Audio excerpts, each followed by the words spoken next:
Assalamu alaikum dear students, this is Pirzada Asif from Department of Physics at Sky Classes. So I welcome you all to the online revision capsule course. So with the grace of Almighty, day before yesterday I have finished the various topics from fluid mechanics. So beta आज भी fluid mechanics के हवाले से जो भी questions important है as far as the board point of view is concerned, वो questions मैं यहां पे आपको मेंशन करना चाहता हूं. तो आज जो क्वेश्चंस मैं डिस्कस करने वाला हूं, the very first question is streamline flow, turbulent flow, Reynolds number and critical velocity. Then next question will be discussed, that is equation of continuity, and finally I will show you, I will explain Bernoulli's theorem and it is proof. So let us move to the question number 1, that is streamline flow.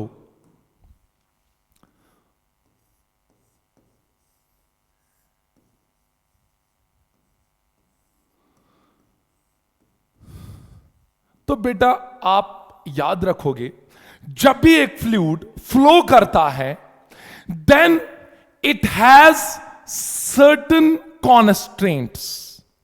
I mean, एक fluid जब लो velocity से move करेगा, इसके अपने कुछ characteristics होते हैं, और जब यही फ्लूइड हाई वेलोसिटी से मूव करेगा तो उसके कुछ और कैरेक्टरिस्टिक्स होते हैं. सो जो फ्लो के टाइप्स हैं, basically broadly speaking, that fluid has different characteristics, different properties at different velocities. या मैं ये कह सकता हूं कि ये जो फ्लो के टाइप्स हैं, it can be categorized into two. One is called streamlined flow. बेटा एक को हम streamlined flow कहते हैं, and the second one is called turbulent flow or turbulent flow. तो बेटा फ्लो के हवाले से जब ये फ्लूइड मोशन में आ जाता है, तो इसकी मोशन जो है, इसका जो फ्लो है, वो दो टाइप्स का होता है. One is called streamlined flow, another one is called turbulent flow. So now let us discuss streamlined flow. तो बेटा स्ट्रीमलाइन्ड फ्लो के लिए मैं आपको यहां पे एक एग्जांपल दे रहा हूं. For example, we have a pipe and inside this pipe the fluid is moving. Okay, now मैं क्या मान रहा हूं, मान लो बेटा ये मैंने एक पॉइंट इस पाइप में चूज किया है. For example, this is a point A and this is point B and finally this is point C. Now बेटा क्या हो रहा है, मान लो कि इस फ्लूइड पार्टिकल में पहला पार्टिकल जो है like particle 1, and then we have another fluid particle, particle 2, then we have another fluid particle, say particle 3. तो बेटा क्या होता है कि इस फ्लो में अगर पार्टिकल 1 मान लो इसने A पॉइंट को क्रॉस किया with certain speed and along certain particular path, यानी कि इस पार्टिकल 1 ने पॉइंट A को क्रॉस किया with certain velocity. Okay, now अगर यह देखा जाए कि पार्टिकल 2 अगर इस पॉइंट A को उसी वेलोसिटी से क्रॉस करे जिस वेलोसिटी से पार्टिकल 1 ने क्रॉस किया था. अच्छा, उसके बाद पार्टिकल 3 जब पॉइंट ए पे पहुंचेगा, इसकी भी वही वेलोसिटी होगी जो वहां पे बी की थी, या जो वहां पार्टिकल 2 की थी, और जो वहां पे पार्टिकल 1 की थी. सो can I say that all these fluid particles, particle 1, particle 2, particle 3, इन तीनों पार्टिकल्स ने पॉइंट ए को क्रॉस किया with same velocity. Okay, then मान लो बेटा पार्टिकल 1 जब बी पे पहुंचा, इसकी वेलोसिटी मान लो v2 है. जब पार्टिकल 1 पॉइंट बी पे पहुंचा, इसकी वेलोसिटी v2 है. तो क्या होगा, जब पार्टिकल 2 इस पॉइंट बी को क्रॉस करेगा, बेटा वो पार्टिकल भी उसी वेलोसिटी से वहां पे क्रॉस करेगा। अच्छा, पार्टिकल 3 वो भी जब पॉइंट बी पे पहुंचेगा वो भी क्रॉस करेगा पॉइंट बी को सेम वेलोसिटी से, राइट? सो दैट मीन्स कि all the fluid particles when they cross a particular point with the same velocity, मान लो पार्टिकल 1, पार्टिकल 2 और पार्टिकल 3 जब ए पे पहुंचे तो they cross this point with the same velocity, जब B पे पहुंचे they cross that point all with the same velocity. So यानी कि यह मतलब हुआ कि डिफरेंट पॉइंट्स पे वेलोसिटी डिफरेंट है, लेकिन जब सारे पार्टिकल्स किसी पर्टिकुलर पॉइंट पे पहुंच रहे हैं उस पॉइंट पे सारे पार्टिकल्स सेम वेलोसिटी से क्रॉस कर रहे हैं। क्लियर हुआ? तो क्या मैं कह सकता हूं यहां पे पार्टिकल 2 पार्टिकल 1 के पाथ को फॉलो करेगा, पार्टिकल 3 पार्टिकल 2 को पार्टिकल 1 के पाथ को फॉलो करेगा। सो can I say that in this flow each fluid particle follows the path of preceding particle। मेरा मतलब यह है कि पार्टिकल 1 अगर ऐसे चल रहा है इस पॉइंट पे विद स्पीड, मान लो ये एक पॉइंट है, मैं पार्टिकल 1 हूं, मैंने इस पॉइंट को क्रॉस किया विद स्पीड ऑफ 2 मीटर पर सेकेंड एंड डायरेक्शन ये थी, तो बेटा पीछे मेरे जो पार्टिकल हैं जब वो भी इस पॉइंट पे पहुंचेगा उसकी भी स्पीड यही होगी और उसका भी पाथ यही होगा, और फिर जो उसके पीछे पार्टिकल 3 है वो जब इस पॉइंट पे पहुंचेगा उसकी भी स्पीड यही होगी और उसका भी पाथ यही होगा। So all the particles will cross the particular point with the same speed and same path। So this type of flow in which each fluid particle follows the path of a preceding particle, we call that flow as streamlined flow. So let me write down its definition. It is that type of flow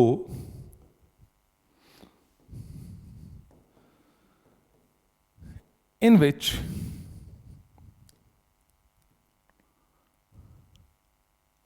all fluid particles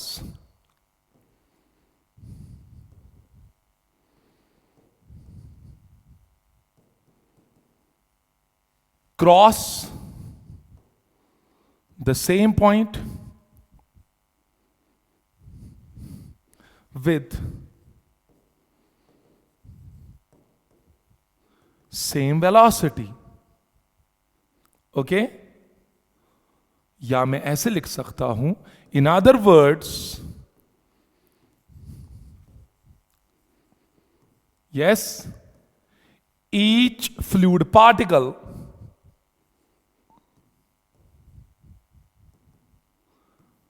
follows the path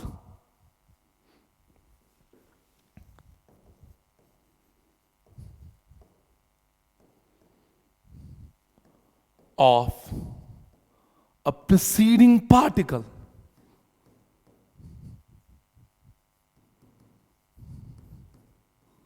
okay, this is sufficient definition for streamlined flow as far as the board point of view is concerned। okay, I can stretch it to the full lecture, 50 minute तक मैं streamline flow ही define कर सकता हूं, but you know this is the time when you are preparing for online course, sorry you are preparing for board. So board point of view से हमें जितना हो सके उतना मैं करवा रहा हूं।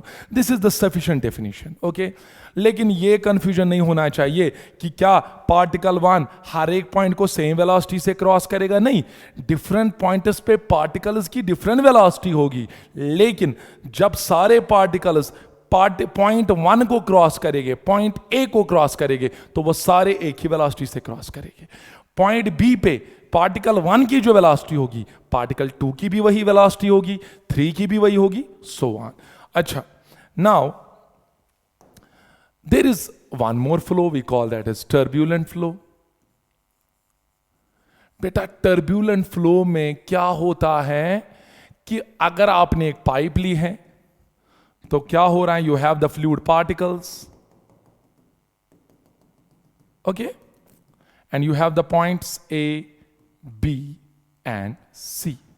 तो होगा क्या बेटा, in this type of flow what will happen that all the, for example particle 1 है, ओके, इसने क्रॉस किया पॉइंट ए को किसी वेलोसिटी से, फिर पार्टिकल 2 है, इसने भी पॉइंट ए को क्रॉस किया, लेकिन बेटा होगा क्या कि सारे जो फ्लूइड पार्टिकल्स हैं when they cross point A, they will not cross point A with same velocity but will cross the same point with different velocities. यानी कि मैं ऐसे बताऊंगा, यहां पे मैंने एक पॉइंट डाला, मैं पहला फ्लूइड पार्टिकल हूं बेटा, जब मैं इस पॉइंट पे पहुंचा मेरी स्पीड 2 मीटर पर सेकंड है और मेरा पाथ ये है, लेकिन बेटा मेरे पीछे जो पार्टिकल था वो जब इस पॉइंट पे पहुंचा उसकी वेलोसिटी 3 मीटर पर सेकंड है और पाथ ये है, ओके। जब बेटा मेरे पीछे तीसरा पार्टिकल है, जब वो इसी पॉइंट पे पहुंचा उसकी स्पीड 10 मीटर पर सेकंड है, लेकिन ऑपोजिट ऐसे। So what does that mean? यहां पे all the fluid particles does not cross a particular point with the same velocity. So different particles cross the same point with different velocities. तो होगा क्या बेटा, वहां पे जो फ्लो होगा क्या उसका कोई ऑर्डर होगा? नहीं होगा। Basically this is also called disordered type of flow. इसमें एक कोई पर्टिकुलर फ्लो नहीं रहता है। आप ब्रिज पे जाओ, सेंटर पे देखो, वहां इतनी हाई वेलोसिटी होती है, वहां वो एडीज बनते हैं, वो वर्लस जैसे बनते हैं। Basically that is the turbulent flow, क्योंकि वहां पे जो फ्लूइड पार्टिकल्स होते हैं, they each fluid particle does not follow the path of preceding particle. या ऐसे कशीर वंकन गोमुच कोई किसी का नहीं मानता है, no one follows none.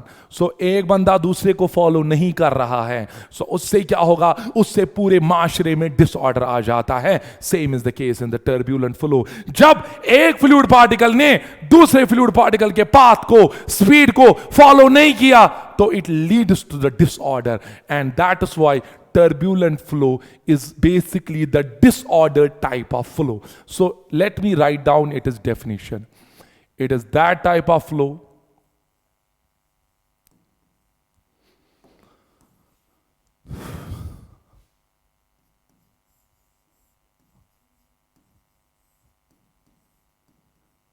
in which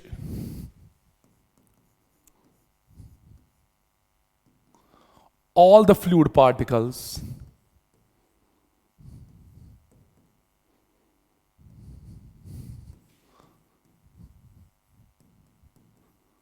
cross the same point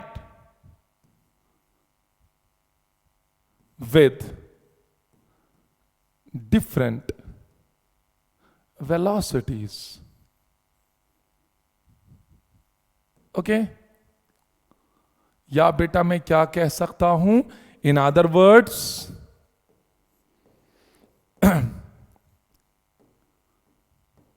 each fluid particle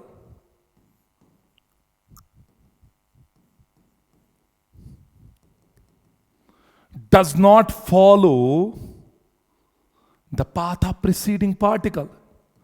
अति गमुत कशीर पानियो पानियो हुन हुम सुन माना ये नहीं सुन माना, जिसको जो मन करा वो उस वेलोसिटी से चला। तो that particle does not follow the path of a preceding particle.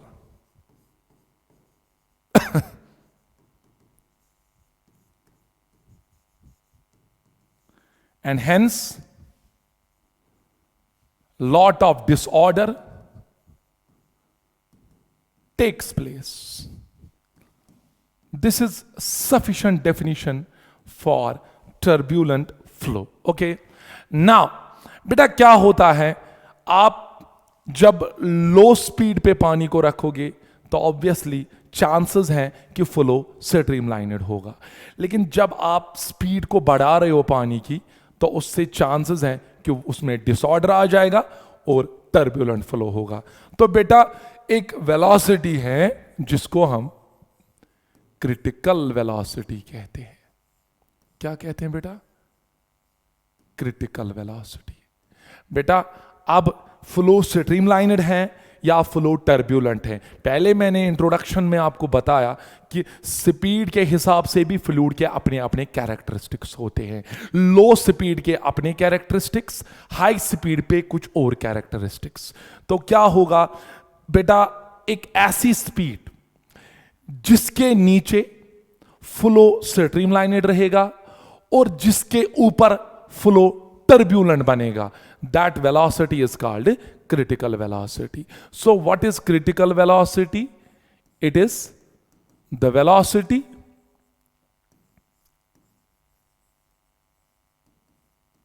below which the flow is streamlined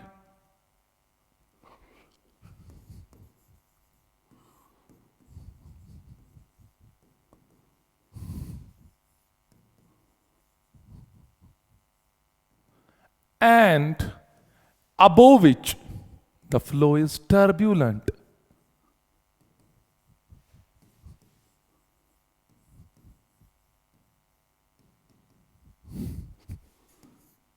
इसी को बेटा क्रिटिकल वेलोसिटी कहते हैं। और ये डिपेंड करता है डेंसिटी पे, डायमीटर पे, रेडियस पे। तो वो डायमेंशनल एनालिसिस से आप इसकी रिलेशन निकाल सकते हो। खैर वहां में नहीं जाना है, you just have to define it.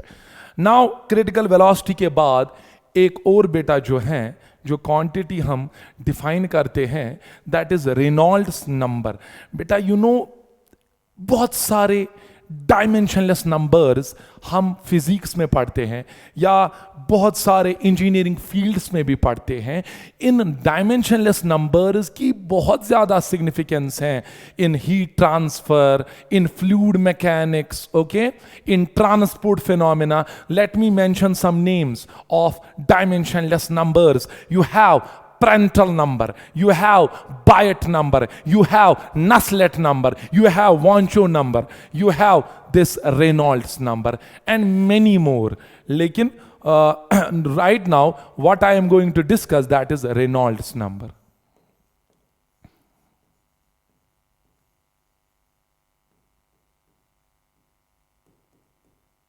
बेटा अगर अब ये जो फ्लो है चाहे स्ट्रीमलाइनड है चाहे टर्ब्यूलेंट है, आपके पास एक पाइप है, उसमें फ्लूइड फ्लो कर रहा है। Now I want to know whether the flow in this pipe is streamline और टर्ब्यूलेंट। तो बेटा वो जो हमें पता चलता है वो इसी रेनॉल्ड्स नंबर से पता चलता है। So basically it is a dimensionless number, it is a dimensionless number which determines the type of flow, which determines the type of flow। यानी कि टाइप ऑफ फ्लो मींस क्या फ्लो स्ट्रीमलाइनड है या turbulent है। तो बेटा वो इसी से पता चलता है, रेनॉल्ड्स नंबर से। और मैथमेटिकली बेटा जो ये रेनॉल्ड्स नंबर है ये दो फोर्सेस का रेशियो होता है। It is the ratio of inertial force divided by viscous force. Okay, so बेटा I repeat, Reynolds number is a dimensionless number. Dimensionless numbers की बहुत ज्यादा सिग्निफिकेंस इंजीनियरिंग में है, इंजीनियरिंग फील्ड्स में है, फ्लूइड मैकेनिक्स में है, हीट ट्रांसफर में है, थर्मोडायनेमिक्स में है, ट्रांसपोर्ट फिनोमेना में है। बहुत सारे डायमेंशनलेस नंबर्स हम इन फील्ड्स में डिस्कस करते हैं।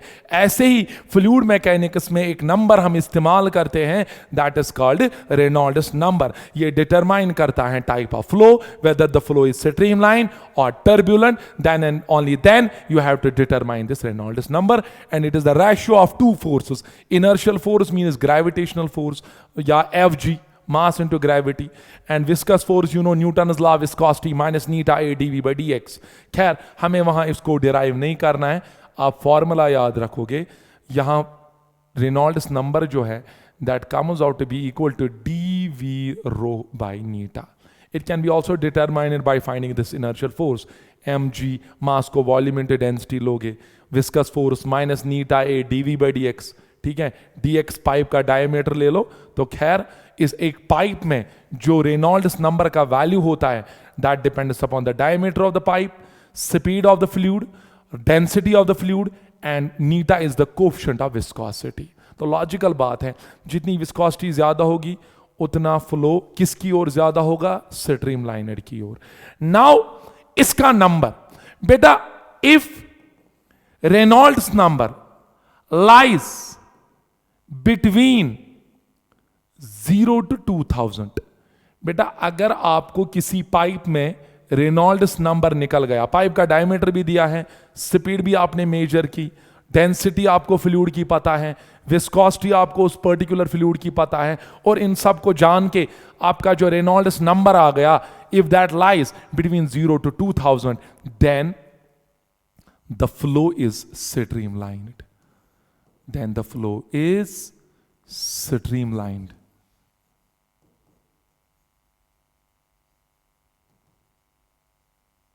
Okay, then the flow is streamlined.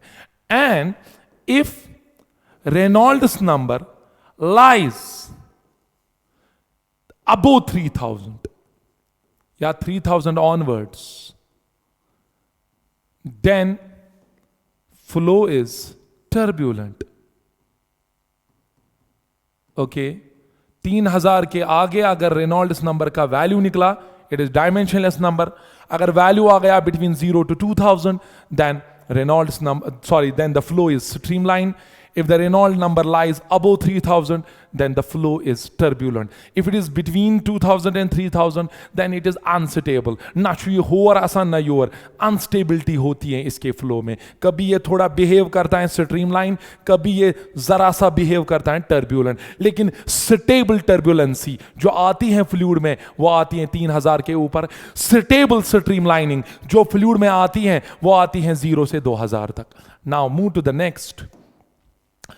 So move to the question number 2, that is equation of continuity.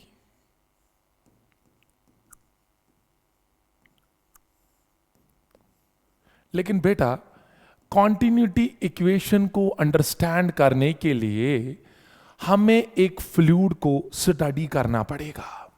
बेटा एक फ्लूइड है जिसको हम आइडियल फ्लूइड कहते हैं।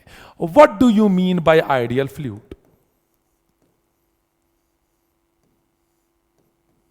Do you know what is ideal fluid? Yes, you might have read. बेटा एक fluid को आप तब आइडियल कहते हो जब वो कुछ कंडीशंस को फॉलो करे। जैसे पहली कंडीशन बेटा, ये नॉन विस्कस होना चाहिए। क्या होना चाहिए? Non viscous. Non viscous means you know, एक जो मॉलिक्यूल्स होते हैं, लेयर्स ऑफ फ्लूइड होते हैं, they exert the intermolecular force on each other which results in the friction called fluid friction. So in other words मैं कह रहा हूं कि आइडियल फ्लूइड वो फ्लूइड है जिसमें कोई फ्लूइड फ्रिक्शन नहीं होती है, जो नॉन विस्कस हो, जिसमें लेयर्स आपस में कोई इंटरमॉलिक्यूलर फोर्स नहीं डालते हैं। देन सेकेंड कंडीशन, एक फ्लूइड बेटा अब तब कहोगे इनकंप्रेसिबल है जब, अब तब एक फ्लूइड को आइडियल फ्लूइड कहोगे जब वो इनकंप्रेसिबल होगा। What do you mean by incompressible? What do you mean by incompressible? Yes, अरे सिंपल है बेटा, अगर आपके प्रेशर अप्लाई करने से फ्लूइड के वॉल्यूम में, फ्लूइड की डेंसिटी में कोई तब्दीली ना आए तो उस फ्लूइड को इनकंप्रेसिबल कहते हैं। यानी कि by applying the pressure there is no change in the volume, there is no change in the density, then that fluid is said to be incompressible. Okay, and finally it should be स्ट्रीमलाइन्ड।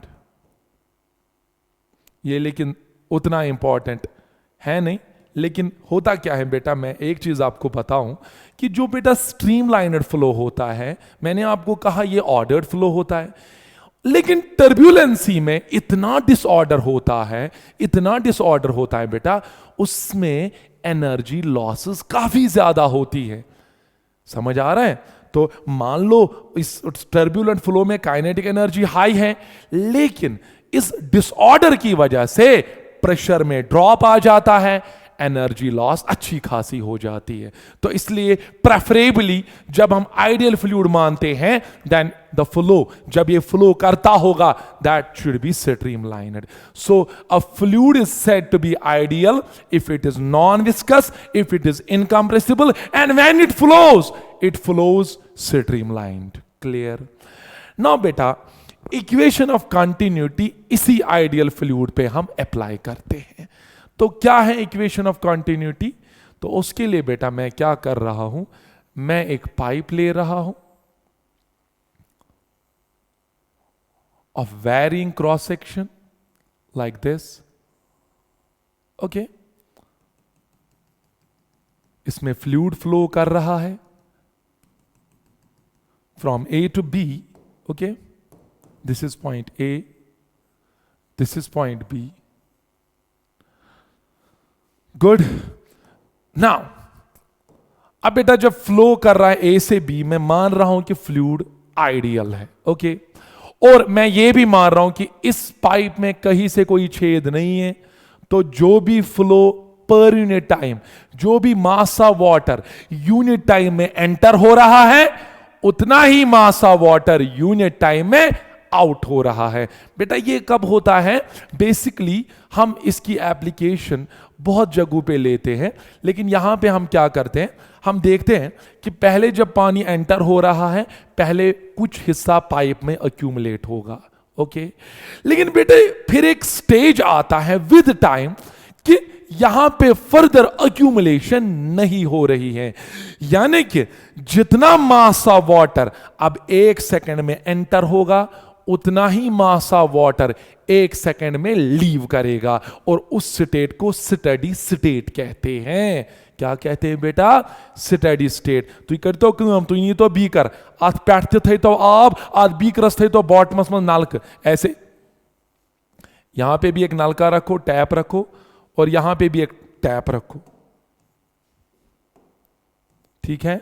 तो क्या होगा? पहले पानी इसमें जाएगा, accumulation होगी, फिर एक स्टेज आएगा, जितना पानी इसमें एंटर होगा उतना यहां से लीव करता जाएगा यूनिट टाइम में, और उस स्टेट को स्टेडी स्टेट कहेंगे। लेकिन पहले ही स्टेडी स्टेट नहीं आती है, कुछ टाइम लगता है एक फ्लूइड को, एक फ्लूइड सिस्टम को स्टेडी स्टेट अटेन करने में। सो खैर यहां पे बेटा क्या होगा कि यहां पे एक स्टेज आएगा, जितना मास m1 पर यूनिट टाइम एंटर होगा, उतना मास पर यूनिट टाइम लीव करेगा बेटा। लेकिन मैंने आपको कहा है फ्लूइड मैकेनिक्स में we don't deal with the mass, but we deal with the densities. So can I convert this mass into density? Yes, I can write mass as volume, yes, into density, yes, divided by time, equals to, here what is this? Mass के बदले volume V2 into density rho divided by T। Clear? ठीक है बेटा। लेकिन बेटा volume जो है जो एंटर हो रहा है फ्लूइड, वो डिपेंड करेगा एरिया ऑफ क्रॉस सेक्शन पे, और बेटा वो डिस्प्लेस कितना हो रहा है, लेट दैट इज L1। तो पानी का कितना वॉल्यूम एंटर हो रहा है इस क्रॉस सेक्शन पे, वो डिपेंड करेगा इसका क्रॉस सेक्शन कितना है और डिस्प्लेस कितना हो रहा है। So volume can be written as A1 into delta x1 displacement at entering divided by T। Rho cancel होगा बिकॉज फ्लूइड इज इनकम्प्रेसिबल, जितनी डेंसिटी इनलेट पे होगी उतनी आउटलेट पे होगी, इज इक्वल टू V2। बेटा V2 किसके बराबर आएगा? मान लो यहां पे क्रॉस सेक्शन A1 है, यहां पे क्रॉस सेक्शन A2 है, तो वहां कितना वॉल्यूम लीव कर रहा है वो डिपेंड करेगा वहां क्रॉस सेक्शनल एरिया कितना है और वहां फ्लूइड की लीनियर डिस्प्लेसमेंट कितनी है, delta x2 divided by T। So then A1 को ऐसे ही रखो बेटा, what is delta x1 by T? It is the velocity of the fluid at entering, because displacement by time is velocity. It is the velocity at inlet is equal to A2 What is delta x by t? Delta x2 by t. It is the velocity at outlet. So can I write it as v2? So can I say that जितना area और velocity का product inlet पे होगा उतना ही product outlet पे होगा. लेकिन बेटा इस एरिया और वेलोसिटी के प्रोडक्ट को एरियल वेलोसिटी या बेटा इसको वॉल्यूमेट्रिक फ्लो रेट भी कहते हैं. क्या कहते हैं बेटा?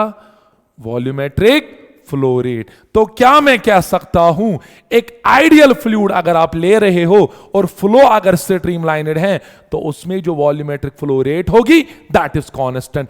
और इक्वेशन ऑफ कंटिन्यूटी बेटा इसी को कहते हैं. a1 v1 equals to a2 v2 equals to constant. और I can say that A V का जो प्रोडक्ट होता है वो कांस्टेंट होता है, या वेलोसिटी जो फ्लूइड की होती है that is inversely proportional to cross sectional area.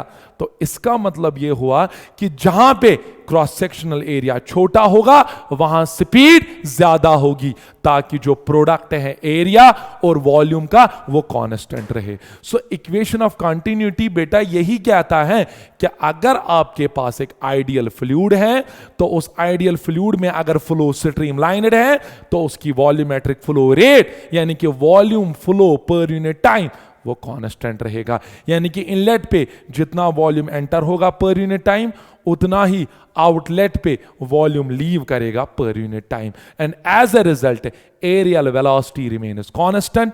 तो जहां पे क्रॉस सेक्शनल एरिया ज्यादा वहां वेलोसिटी कम, जहां क्रॉस सेक्शन कम होगा वहां वेलोसिटी ज्यादा होगी. इसलिए जब बेटा आप पाइप लेते हो, हाँ होज पाइप कोई भी पाइप ले लो, उसको जब आप ब्लॉक थोड़ा सा करते हो क्रॉस सेक्शन कम हो जाता है और स्पीड बढ़ती रहती है.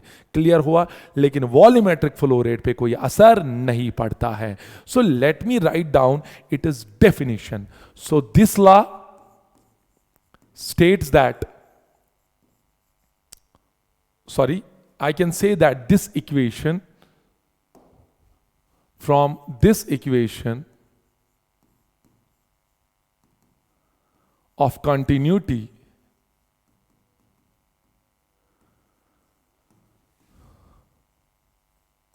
yes, we can conclude that. क्या कंक्लूड किया बेटा हमने?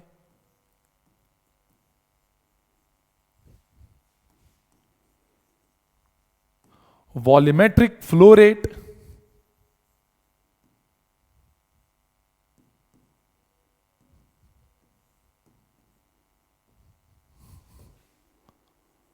of an ideal fluid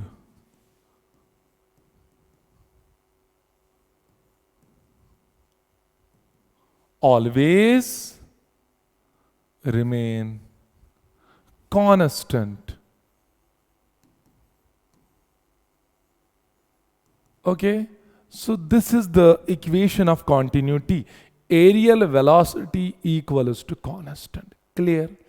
Now बेटा जो लास्ट पोर्शन है इसका दैट इज बर्नौलीज थ्योरम. लेकिन बर्नौलीज थ्योरम इंशाल्लाह कल डिस्कस करेंगे. आज जो मैं डिस्कस करूंगा वो मैं डिस्कस करूंगा एक फ्लूइड जब मूव करता है, फ्लो करता है पाइप में, तो बेटा इसमें कौन कौन सी एनर्जी इसके साथ एसोसिएटेड होती है. तो बेटा याद रखोगे, let us discuss energy of a fluid और energy of a moving fluid.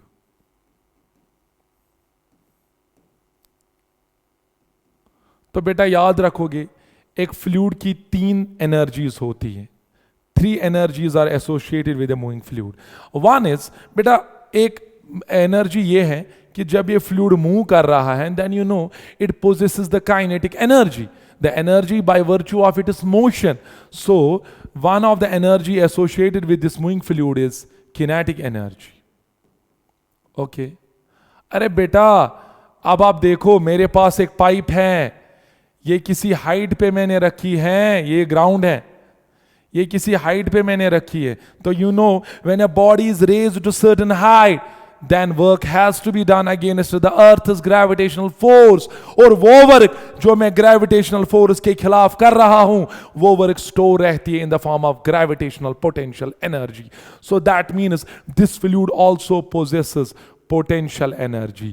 मगर आपको दिमाग में ये रखना है, ये जो पोटेंशियल एनर्जी है, this is GP, gravitational potential energy, by virtue of it is configuration और by virtue of it is position और by virtue of it is height.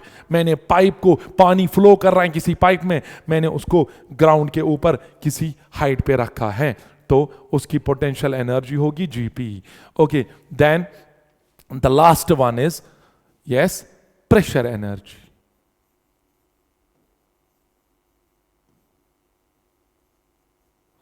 So it is quite simple बेटा। एक fluid में हमेशा fluid is always exert the pressure, we call that as hydrostatic pressure. अगर आपके पास एक liquid है, आप इसके डेप्थ h तक जा रहे हो, तो वहां पे जो प्रेशर होगा फ्लूइड का, we know that is equal to h rho g। Clear? Gauge pressure भी जिसको कहते हैं, h rho g। So that means जितना आप पानी के जितने डीप जा रहे हो, उतना हाइड्रोस्टैटिक प्रेशर बढ़ता है। सो दैट मीन्स अगर मैं उस हाइड्रोस्टैटिक प्रेशर के खिलाफ वर्क कर रहा हूं, तो वो वर्क भी इसी फ्लूइड में स्टोर रहेगी in the form of potential energy, but we call that as pressure energy. So बेटा, what is pressure energy? It is the energy of a fluid by virtue of it is hydrostatic pressure.